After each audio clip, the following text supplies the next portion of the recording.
Hey gang, Mcownu here. Welcome back.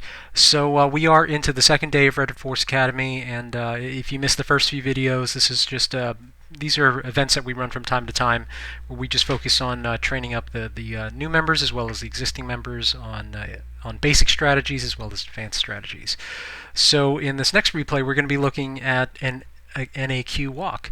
Now these AQ walks are tricky because it's tough to find these bases in regular matchmaking, but Mcownu was able to find one.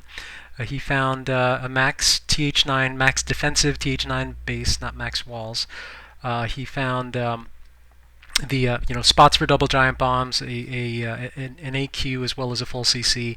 So this is about as close to a simulation as you're going to get in any war, except for the walls. For a base like this, again, the plan with this strategy is always to take an educated guess as to where the double giant bombs are, and then use your kill squad to go in and disable them so that there's nothing to stop the Hogs once they get deployed.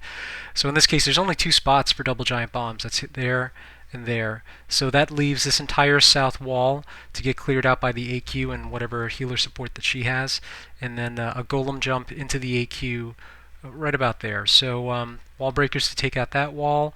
The entire team, or hopefully the AQ, will walk up this way. That means you get to set up your stop point there, your bumpers there, so that everything flows into the core of the base. So yeah, this is his troop loadout for this. 18 Hogs, 2 Golems, 1 in the CC, 4 Healers, 8 Wizards, and then 2 heals. The heals obviously for the Hogs, and trying to save those heals for when they come into range of the Wizard Towers. 1 Rage for the CC to take out the defending CC, and then obviously 1 Jump to get your kill team into the core of the base.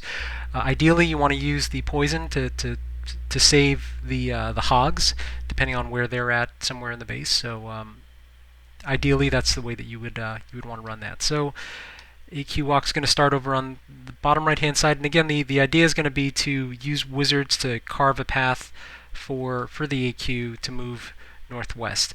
And the trick here is waiting for the archer towers to lock onto you before you deploy your funneling wizards, which is exactly what he did there.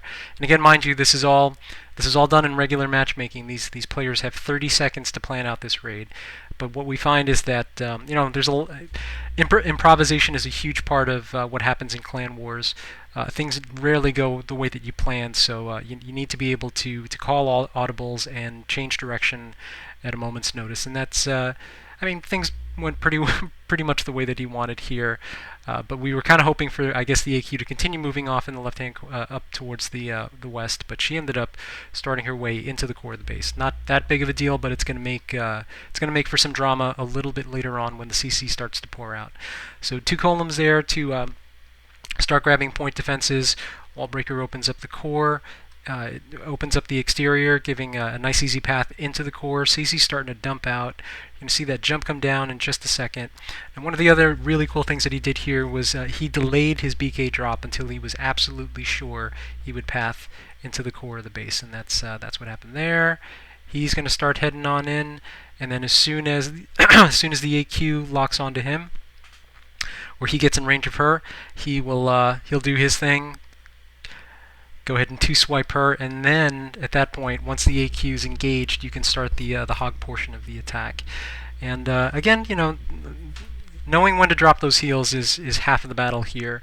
And if you're just up against point defenses, it's almost worth it to just leave your Hogs be and lose a couple Hogs, but save that heal for when they come into range of splash damage, because that's really where a lot of the high damage happens.